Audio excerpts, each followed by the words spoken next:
Hello there and welcome to another episode of Awesome. Today we're going to be looking at a deck build, one of my black vampire decks. Here we have lands, creatures, sorceries, instants, enchantments, artifacts, and a planeswalker.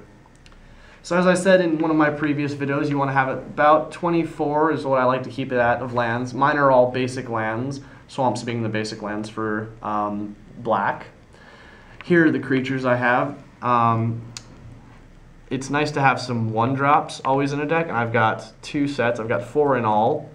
The Ghoul-Draws vampires are very nice because they get bigger as you kill your opponent. If they have half their life left, they get a bit bigger and they can hit your opponent much easier. These assassins are really nice to have. Why they're rare is that if you get them out early and you have the mana to keep paying to keep leveling them up and getting them better, they get better and it's much easier to get rid of your opponent's creatures.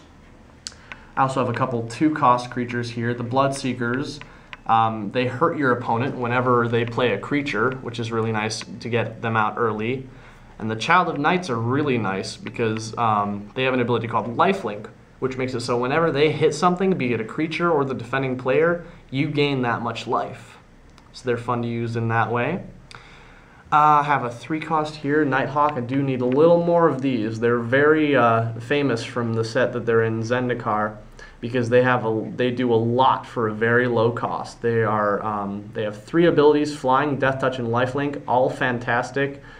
They're very big, and they only cost 3 mana, which in a monocolored deck, those 2 blacks are easy to come by.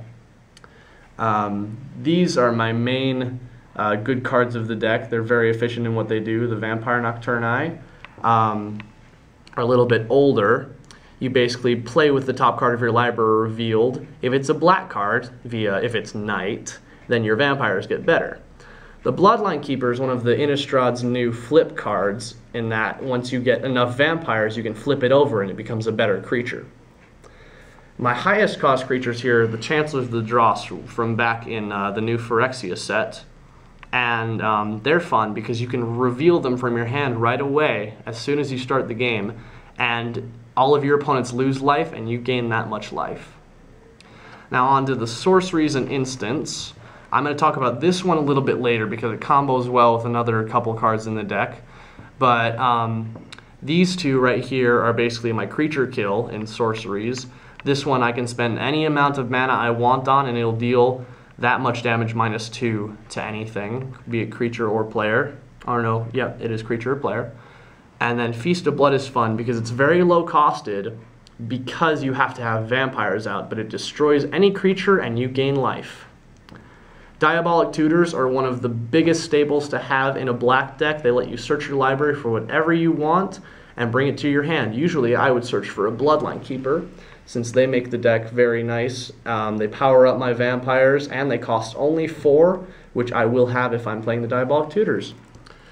Onto the instants, Doomblade, very well known, just 2 black, or 1 in a black, destroy target non-black creature. Simple as that.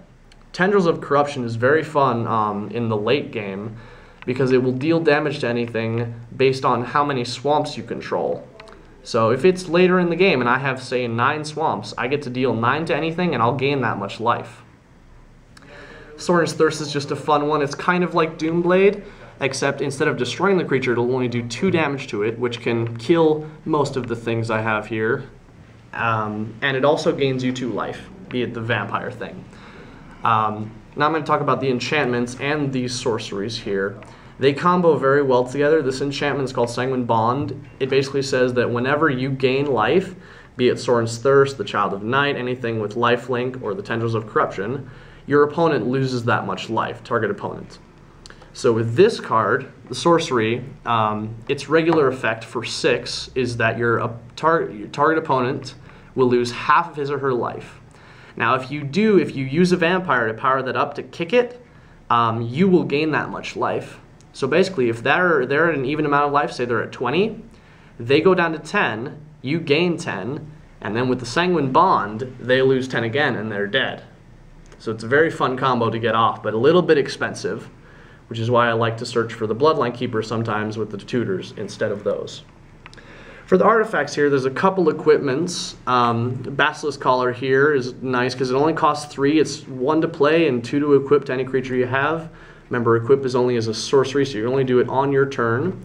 It gives the creature Death Touch and Lifelink, so they'll kill anything they come up against, and you'll gain as much life as damage they deal.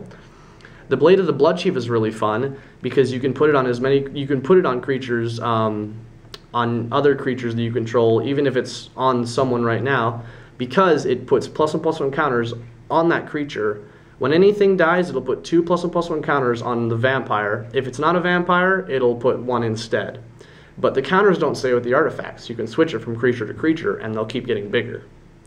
The Ghoul Caller's Bells are another one of the combos that go well with the Vampire Nocturnus. And I was talking about he reveals the top card of your library.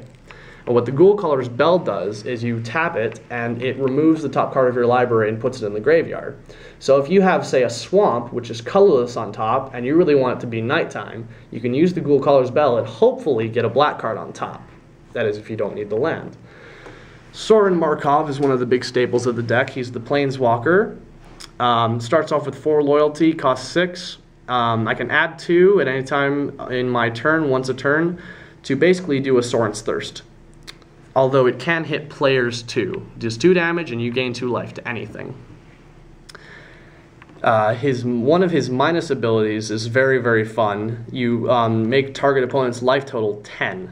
Just no matter what they're at. If they've been gaining life all day and they're at 100, you bring them right back down to half their starting life. And then his last ability, I was talking about in the first video, you control that player's next turn. Basically, you go over to their side of the table, draw their cards, and if you don't want to do anything, you just let them be, and you basically get an extra turn. Alright, and that's the Black Vampire deck. I'll be talking about more decks later, but that's it for now. Like the video, subscribe, and tune in next time. Also, comment on what you'd like me to do next. Alright, see you later.